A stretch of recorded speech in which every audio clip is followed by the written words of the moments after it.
So you're up at the jam session, everything's going great, the bass player finishes up their solo, and then they look at you because it's your turn to solo.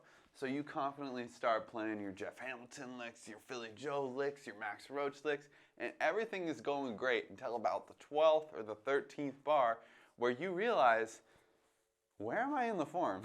Am I on the B section? How many bars did I play? And that's when things start to go downhill. You start looking around, you start going, do you guys know where I'm about to come in? And your bandmates look just as confused as you. Because while you're playing good ideas, it doesn't make sense. It's not clear where you are, and you're lost in the form. Oops. Like, that's not a very good feeling, is it? Right? And I just want to show you, this is totally normal. It happens to all of us. You know, it's one thing to get some vocabulary to where you can play a solo. It's a whole nother thing to have it make sense. And the reason this is happening to you is because you haven't developed the skill of phrasing. So, what is phrasing? Phrasing is like musical sentences. You know, if vocabulary and licks are the words that you're using, then phrasing is how you put the sentences together with a comma, with a hyphen, with a clause, you know, all these different parts that make it actually have meaning. And if you're getting lost in the form on your solos, the only reason is because you haven't developed the skill of phrasing into your muscle memory yet. Okay, so just like an athlete has to, you know, do reps in the gyms to get stronger so that they can go and play their sport, we have to practice phrasing exercises so that we internalize it into our bodies, and that way when we go up to perform, we don't have that feeling of like, I'm maybe gonna get lost, I'm not gonna know where I am, I can't just flow, okay? So, how do we do this? The way I like to do this with my students is, instead of like attacking a whole like, you know, giant 32 bar form or 64 bar form or something like that all at once, which can be totally overwhelming and hard to, you know, navigate through, what I like to do instead is to kind of think of it like Lego blocks, right? I used to love playing with Legos. You used to, you know, get all the pieces out, and then you'd build the arm, and you build the leg, and then you put it together, and it would make a robot. So, how do we apply this to phrasing? What does this mean? I'll tell you right now. The first step is we have to gather our Lego blocks, okay? With phrasing, that means, do you know how long a one-bar phrase is, for example, right? Here's a one-bar phrase. Here's another one-bar phrase, right? Here's another one-bar phrase. Here's another one-bar phrase, right? All of those are the same length. You know, if we're at this tempo, 1, 2, 3, 4, right? 1, 2, 3, 4, right? This too. They're all different ideas, but they have the same phrase length, right? So I could take a one-bar phrase and play it a bunch of one-bar phrases, right?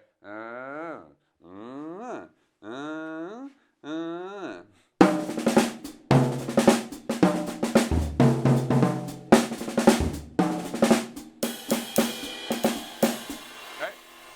All sorts of different ideas I can play there. Right? All different one-bar phrases, right? The important thing is to feel the phrasing, to feel how long the phrases are. I kind of like to think of it like a poem or a limerick, right?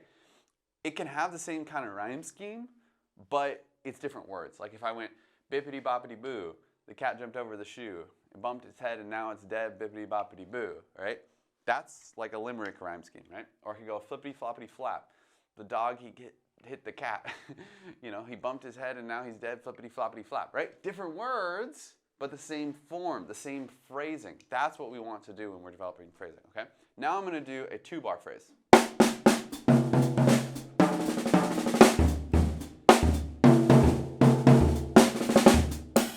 Right? You can feel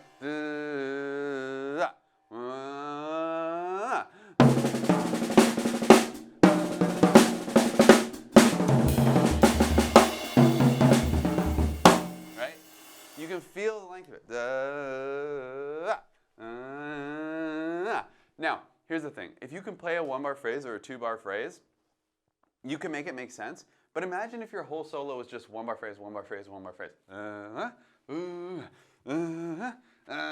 Right? Or a two-bar phrase. It gets so boring. That's the same as if you use the same lick over and over again. It's not creative. It doesn't flow, right?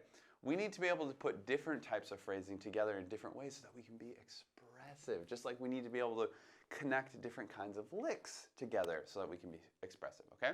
So that brings us to phase 2, which is to put together the leg, right? Going back to the Legos, if we're putting together the leg of the robot, one of the pieces, we have like a cohesive thing, okay?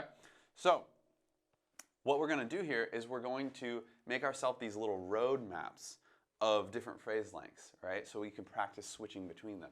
For example, can I play 4 one-bar phrases in a row? Okay, that's one idea. Can I play 2 two-bar phrases in a row?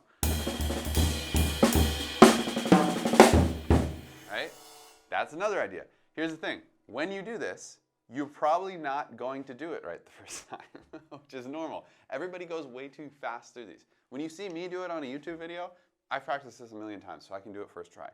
When you practice it by yourself, what I've seen more often than not is that people will just kind of revert to playing 4-bar phrases. They'll revert to whatever their habit is. They'll start just kind of rambling because that's what's comfortable for them. The point of this is that it's not comfortable for you, right? That's what practice is. That's what breaking your muscle memory is all about, is you have to play things that are not comfortable for you. So to really make sure you get this right, slow down. Play a 4-bar phrase, play something simple, right? Make sure you get the actual phrasing that you were going for, whether that's 4 one-bar phrases, 2 two-bar phrases, or something in between, okay?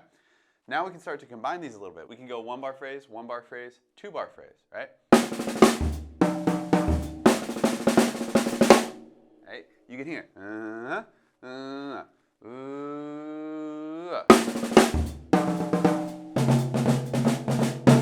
Right? You can hear it. You can hear that there's variation in between the different phrases. What if I do the opposite? I can do 2-bar phrase, 1-bar phrase, 1-bar phrase. Right? You can hear. That's got logic. It's just like that limerick or that rhyme scheme. Now, obviously this video isn't about vocabulary. You might be sitting there thinking like, I don't even have any licks to play. Like I don't have any real jazz vocabulary. The stuff that you're playing sounds like jazz, but the stuff I play sounds like exercises. Or you might be thinking, I'm not going to be soloing at a jam session. I don't even know any tunes. How am I supposed to go to a jam session? Or I don't know where to meet people. Or, you know, you need to learn all these things, obviously, right? This video is not going to cover all of those things, but this is something that I do work on with my students. So if you want to learn about how to work more closely together so that you can start going to jams, start getting your first gigs, you can start playing solos, improving your vocabulary, learning tunes, all that stuff, click the link in the description. There's one where you can reach out to work with me more closely, and there's another one that has like a free jazz drumming course, okay? Now, the third step after we kind of put together the arms and legs is to build the robot, right? This is kind of the Lego thing. You build the arm, you build the leg, and then you put it all together to make something cohesive. And with the phrasing, what that means is that we want to play a full chorus, right? These little 4-bar chunks are good, and they build up our phrasing, but we need the skill of playing a full chorus and not getting lost, playing something that's really cohesive, okay? So let's take those phrase lengths that I mentioned earlier and talk about how to build them into, you know, a 16-bar solo. Like imagine if we were soloing over the tune Doxy, okay? So check this out. I'm gonna like kind of highlight the phrase lengths, okay? So this red one, that's a 1-bar phrase, right? So we talked about playing 4 1-bar phrases, right? Boom. Another one we talked about was playing 2-bar phrases. So here's 2 2-bar phrases, right? Another one we talked about was playing a 1-bar phrase, a 1-bar phrase, and then a 2-bar phrase. And then the last one we talked about was a 2-bar phrase, and then a 1-bar phrase, and a 1-bar phrase. Okay? So now what I'm going to do is I have a little phrasing map here, right? This is like a little obstacle course. And what I'm going to see is if I can play a solo that matches this phrasing. Now this is really, really strict, but it really forces your ability to keep track of your phrasing. So let's see how I do.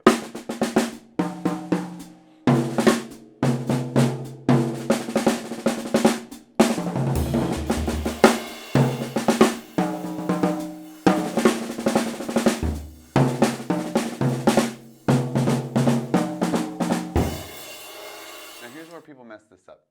They play too complicated. They try to play their fanciest vocabulary and they completely ignore the phrasing map. This phrasing map is going to feel really restrictive and like you have to play really simple to stay in it.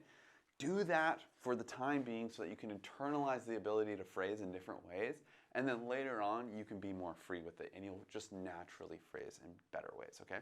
Remember, don't focus on vocabulary here. Focus on phrasing so that you can really, really internalize it, okay? If you do this, I guarantee your phrasing will come out much more smoothly, much more naturally, and you're going to have an easier time not getting lost in the form. So if you found this video interesting, I recommend you check out this next video. See you on the flippy flop.